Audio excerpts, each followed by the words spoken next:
آج ہم بات کریں گے اور جس کا موضوع ہے مزاج میرے حضور صلی اللہ علیہ وآلہ وسلم کہ اللہ کے نبی صلی اللہ علیہ وآلہ وسلم کس طرح کا مزاج تھا آپ کا دوسروں کے ساتھ رویہ کیسا تھا۔ اور دیکھیے کہ کریم آقا کے شمائل کے اندر صحابہ نے ایک ایک ادا کا ذکر کیا کہ آپ ہنستے کیسے تھے، آپ کس انداز میں ہنستے تھے، آپ چلتے کیسے تھے۔ کریم آقا صلی اللہ علیہ وسلم کا جو سینہ مبارک تھا، آپ کی جو شخصیت تھی وہ بغض حسد کینہ سے پاک کہ کسی کے لیے آپ بغض حسد نہیں رکھتے تھے،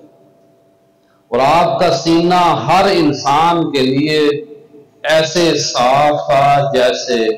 شیشہ ہوتا ہے۔ آپ نہ تو بہت زیادہ بولنے والے تھے اور نہ بہت زیادہ چپ رہنے والے تھے، میانہ روی۔ کریم آقا صلی اللہ علیہ وسلم نرم مزاج والے تھے،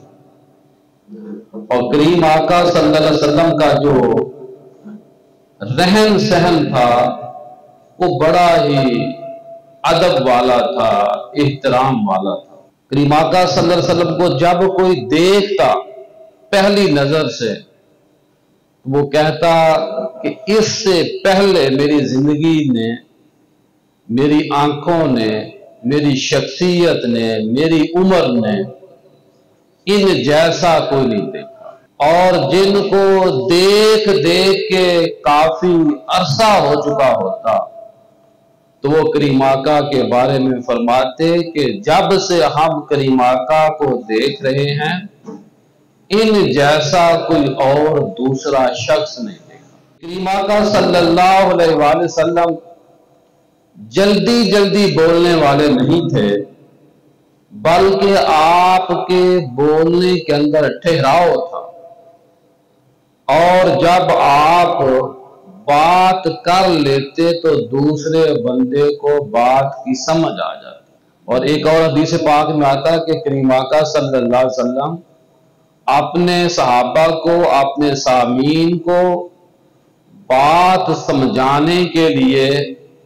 3 بار بھی بات کو دہرایا کرتے تھے۔ کریم آقا صلی اللہ علیہ وآلہ وسلم کی جو سب سے لمبی سپیچ ہے، تقریر ہے، آپ کی گفتگو ہے، خطبہ ہے، وہ حجت الوداع کا ہے، اور وہ حج کے ایام کا خطبہ ہے، اور وہ تقریباً 42 سے 45 منٹ کا خطبہ ہے۔ جگہ جگہ اللہ کے نبی نے خطاب کیا، اس کو ایک جگہ پہ یکجا کیا گیا، اور جو سیرت نگار ہیں انہوں نے کہا کہ اللہ کے نبی صلی اللہ علیہ وسلم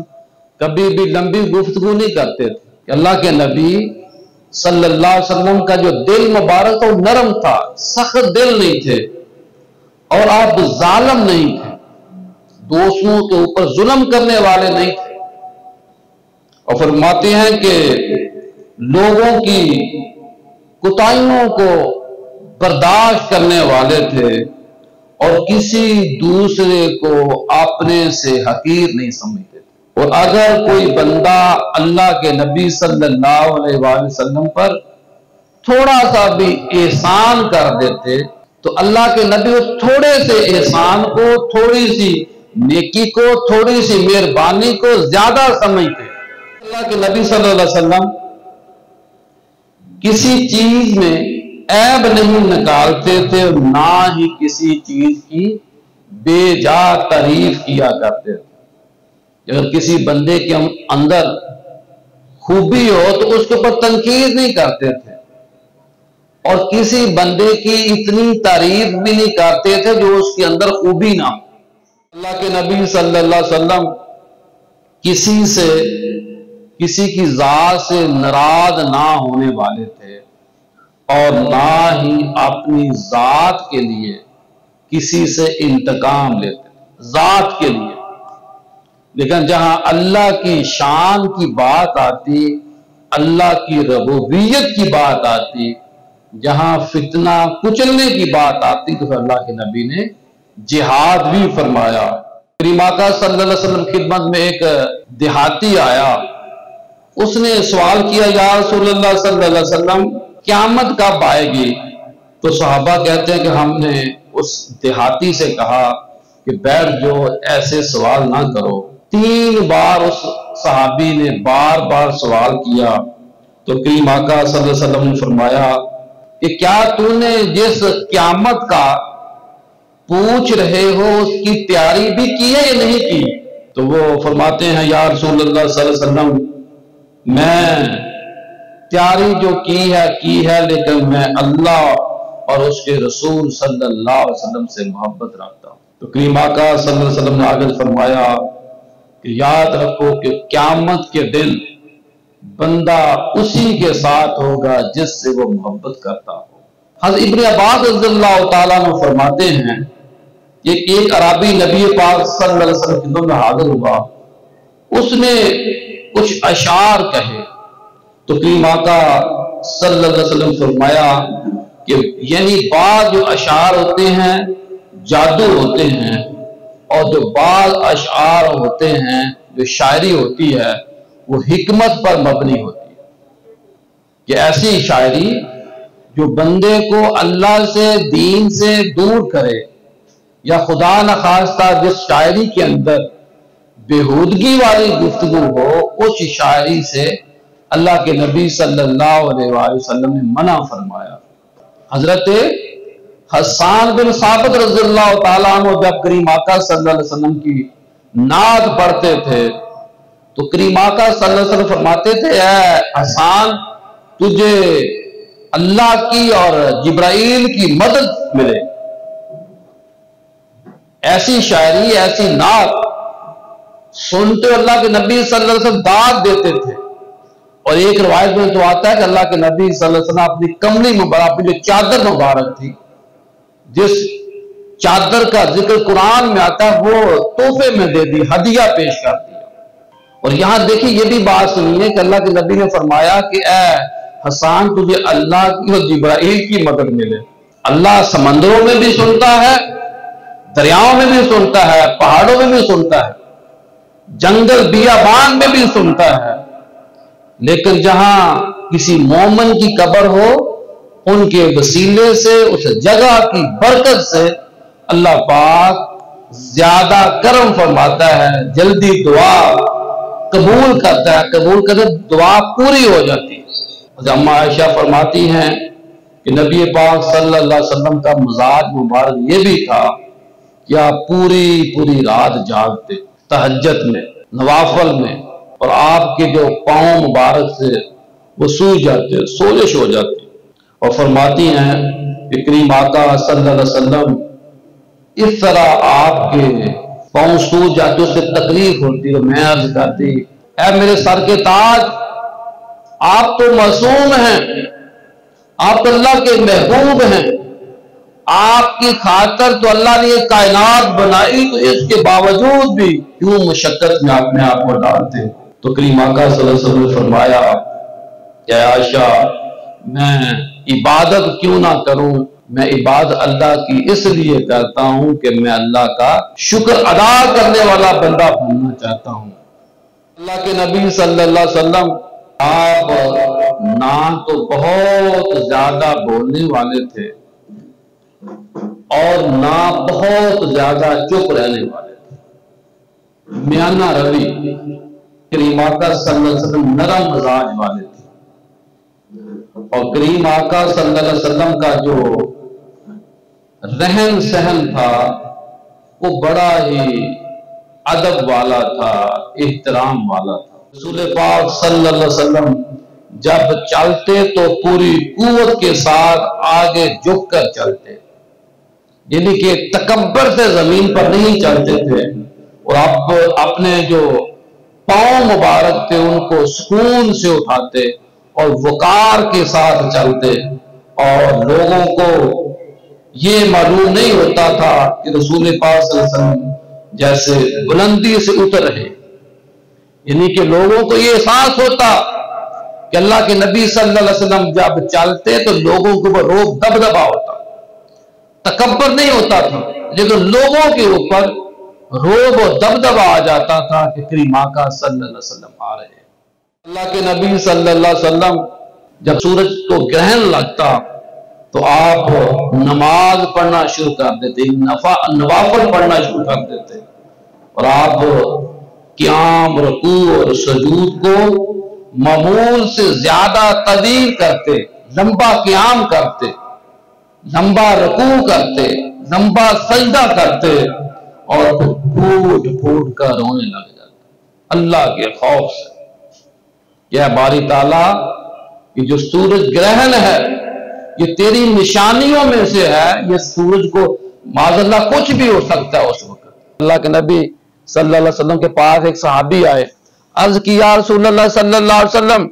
میں اسلام تو قبول کرنے کے لیے تیار ہوں، تمام تر گناہوں کو میں بحال رکھوں گا، ہر عمل جو پہلے خدا نہ خواستہ میں کر رہا ہوں وہ کرتا رہوں گا، کوئی ایک عمل مجھ سے چھڑا لیں۔ تو کریم آقا صلی اللہ علیہ وسلم نے فرمایا اے میرے صحابی تو ہر برائی خدا نہ خواستہ کرتا رہے، لیکن تو جھوٹ نہ بولنا آج کے بعد، جب تو اسلام کے دائرے میں آ گیا ہے، اسلام قبول کر لیا ہے، لا الہ الا اللہ محمد رسول اللہ صلی اللہ علیہ وسلم پڑھ لیا ہے، تو آج کے بعد جھوٹ نہ بولنا۔ تو کریم آقا صلی اللہ علیہ وسلم نے یہ کہہ دیا، وہ بندے نے اسلام قبول کیا، وہ آگے جاتا ہے، اگلے دن طلوع ہوتا ہے، برائی کی طرف جاتا ہے، اس کے یہ ذہن میں آتا ہے کہ اللہ کے نبی سے میں نے عہد کیا ہوگا کہ جھوٹ نہیں بولنا، اور برائی کرنے کی طرف جاتا ہے، لوگ پوچھتے ہیں کہ تو کدھر جا رہا ہے، اب ان سے بھی جھوٹ نہیں بول سکتا۔ تو 3 دن وہ بندہ گناہ کرنے کی کوشش کرتا رہا، بزرگوں دوستوں وہ گناہ نہیں کر سکا۔ تیسرے دن شام کو کریم آقا صلی اللہ علیہ وسلم کی خدمت میں حاضر ہوا، یا رسول اللہ صلی اللہ علیہ وسلم میرے ماں باپ آپ پر قربان ہوں، میں جدھر بھی جاتا ہوں میں گناہ نہیں کر سکتا جو آپ نے مجھ سے عہد لیا تھا، تو میں آپ کی بارگاہ میں اس بات کا یہ عہد کرتا ہوں کہ آج کے بعد میں جن باتوں کا عہد نہیں کیا تھا، یعنی کہ وہ کام جو میں نے آپ سے کہے تھے کہ یہ نہیں کروں گا، وہ بھی میں آج کے بعد مکمل طور پر چھوڑنے کا اعلان کرتا ہوں، کیونکہ میں جھوٹ نہیں بولنا تو گناہ کیوں کروں۔ اللہ کے نبی سے پوچھا یا رسول اللہ صلی اللہ علیہ وسلم کیا مسلمان میں، مومن میں یہ بھی خامی ہو سکتی ہے، یہ بھی خامی ہو سکتی ہے؟ تو کریم آقا نے کہا کہ ہاں یہ بھی خامی ہو سکتی ہے، یعنی کہ برے سے برے عمل میں بھی مسلمان جو مومن ہے مبتلا ہو سکتا ہے۔ تو اللہ کے نبی سے پوچھا یا رسول اللہ صلی اللہ علیہ وسلم کیا مسلمان جھوٹا ہو سکتا ہے؟ تو کریم آقا نے کہا کہ نہیں،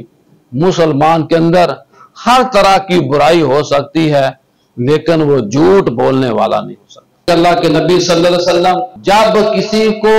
اشارہ کرتے تو پورے ہاتھ سے اشارہ کرتے، یعنی کہ ایسے انگلی سے اشارہ کرنے والے نہیں تھے، پورے ہاتھ سے اشارہ کرنا، بات سنو، قریب آؤ۔ اور جب آپ صلی اللہ علیہ وسلم کسی بات پہ تعجب کا اظہار کرتے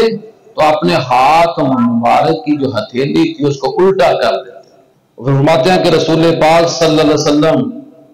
جب کسی سے غصہ ہوتے تو منہ پھیر لیتے، کیونکہ زبان سے کچھ نہیں کہتے تھے، اور جب خوش ہوتے تو اپنی نظروں کو نیچے کر لیتے، اور آپ کے ہنسنے کا زیادہ سے زیادہ یہ اہتمام ہوتا، آپ ہنستے ایسا جیسے ہماری مسکراہٹ ہوتی۔ اللہ کے نبی صلی اللہ علیہ وسلم کہہ کے لگانے والے نہیں تھے۔ اللہ کے نبی صلی اللہ علیہ وسلم کا جو گلا مبارک ہے وہ کسی کو نظر نہیں آتا تھا، ہنسنے کے دوران منہ کھلا نہیں ہوتا تھا، سمائل آتی تھی۔ حضرت انس بن مالک رضی اللہ تعالیٰ عنہ بیان کرتے ہیں کہ ہم چلتے چلتے اللہ کے نبی صلی اللہ علیہ وسلم کے ساتھ تھے، تو ایک مدینہ کے اندر انصاری صحابی تھا، اس نے اپنے گھر کے اوپر ایک بڑا یعنی کہ غیر ضروری تعمیر کی تھی، قبہ اس کو بولتے ہیں، وہ ایسی چیز جس کو نمایاں کرتی ہو گھر کو۔ تو اللہ کے نبی صلی اللہ علیہ وسلم نے پوچھا کہ یہ کس کا گھر ہے؟ یہ کس نے عمل کیا ہے؟ تو بتایا کہ فلاں صحابی نے یہ بنایا ہے۔ تو بزرگوں، دوستوں، بھائیوں، بہنوں، بیٹیوں، اللہ کے نبی صلی اللہ علیہ وسلم خاموش ہو گئے، یعنی کہ ناراضگی کا اظہار کیا۔ کچھ وقت بعد وہ صحابی اللہ کے نبی صلی اللہ علیہ وسلم کی خدمت میں حاضر ہوئے تو اللہ کے نبی ان سے گفتگو نہیں فرما رہے۔ 3 بار اس شخص نے گفتگو کرنے کی کوشش کی، لیکن اللہ کے نبی صلی اللہ علیہ وسلم نے کوشش نہیں کی، یعنی کہ بات نہیں کی۔ جو بنگلہ نما یا کوٹھی نما جگہ بنائی تھی جس شخص نے، تو وہ صحابی اپنے ساتھی صحابہ سے کہتا ہے کہ میری ماں باپ اللہ کے نبی صلی اللہ علیہ وسلم کے اوپر قربان ہوں، کیا ماجرا ہے کہ اللہ کے نبی مجھ سے ناراض کیوں ہیں، مجھ سے بات کیوں نہیں کر رہے؟ تو صحابہ نے کہا کہ ہم اس طرح سفر میں تھے، آپ کے گھر کے پاس سے گزرے تو اللہ کے نبی نے پوچھا اور ہم نے اس طرح بتایا۔ تو صحابی نے فوری طور پر جا کے جو بڑی تمیز عالی شان کی تھی، ضرورت سے زیادہ، ضرورت سے زائد، اس کو فوری طور پہ گرا دیا۔ تو اللہ کے نبی صلی اللہ علیہ وسلم چند دن بعد دوبارہ گزرے، وہ جگہ دیکھی تو پوچھا یہ کیا ہوا؟ تو صحابہ نے کہا کہ آپ کی خدمت میں وہ حاضر ہوئے تھے، آپ ان سے ناراض تھے، خفا تھے، تو ہم نے وہ ماجرا بتایا جو آپ نے ہم سے پوچھا تھا، تو اس نے گرا دیا۔ تو بزرگ دوستو، اللہ کے نبی صلی اللہ علیہ وسلم نے فرمایا کہ خبردار، ہر عمارت اپنے مالک کے حق میں وبال ہے۔ ہر عمارت، بلڈنگ اپنے مالک کے حق میں وبال ہے، سوائے اس کے جس کے بغیر کوئی چارہ نہ۔ لیکن آج اگر ہم بڑے بڑے پلازے بناتے ہیں، جو آبادی کا تناسب دن بدن بڑھ رہا ہے، لوگ فلور میں رہتے ہیں، تو یہ جائز ہے۔ اللہ کے نبی نے اس چیز سے منع فرمایا جس سے دکھلاوا آ جائے، بناوٹ آ جائے، دوسروں کو زیر کرنے کے لیے جو گھروں کی تعمیر کرتے ہیں، اس کو اللہ کے نبی صلی اللہ علیہ وسلم نے پسند نہیں فرمایا۔